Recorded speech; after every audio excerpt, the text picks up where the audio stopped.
Et demain, c'est notre séquence quotidienne sur l'innovation avec un zoom précis. Bonjour Cécilia, et ce zoom précis, on va le faire sur une techno française qui veut révolutionner la recherche préclinique. Oui, la recherche précisément de traitements en maladies neurodégénératives. En fait, c'est une société qui s'appelle Synaxis. Elle a conçu le premier modèle de cellules souches destiné à la recherche préclinique, vous l'avez dit. Il est capable de prédire les réponses de notre cerveau en fonction des traitements qu'on va y appliquer. Concrètement, c'est un peu comme si on avait créé des mini-cerveaux pour pouvoir les étudier à volonté et surtout en temps réel. Et alors, à quel moment intervient cette technologie ? Alors, je reprends un petit peu le fil. Ces maladies qu'on va traiter, eh bien, c'est les maladies d'Alzheimer ou alors la sclérose en plaques.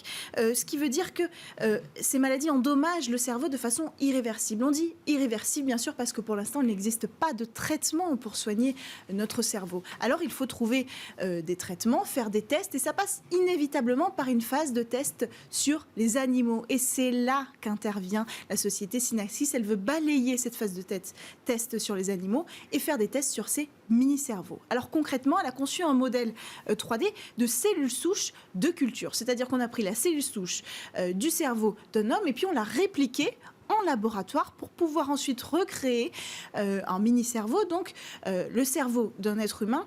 Et on va même recréer les dommages qu'auront été provoqués par la maladie qu'on veut étudier. Donc c'est vraiment complètement configurable.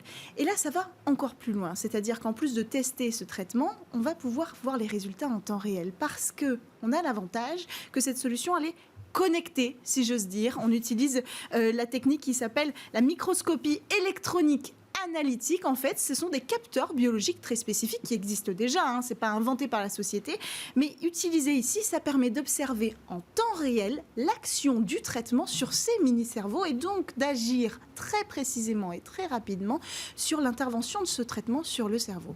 Ça veut dire que cette société vend sa techno à des laboratoires. Exactement, à des laboratoires. Alors pour l'instant, les cas d'usage, ce sont les tests précliniques pour la maladie d'Alzheimer, la sclérose en plaques et l'autisme.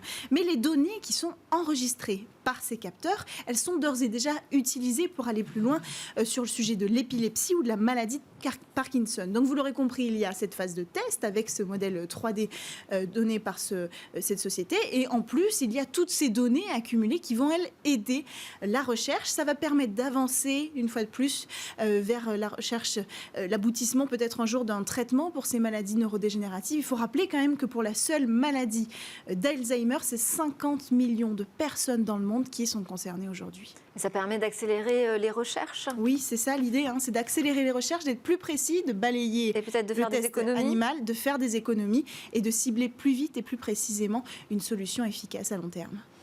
Merci beaucoup Cécilia Sévry. Puis on pourrait aussi épargner quelques animaux au passage pour ces tests précliniques. A priori.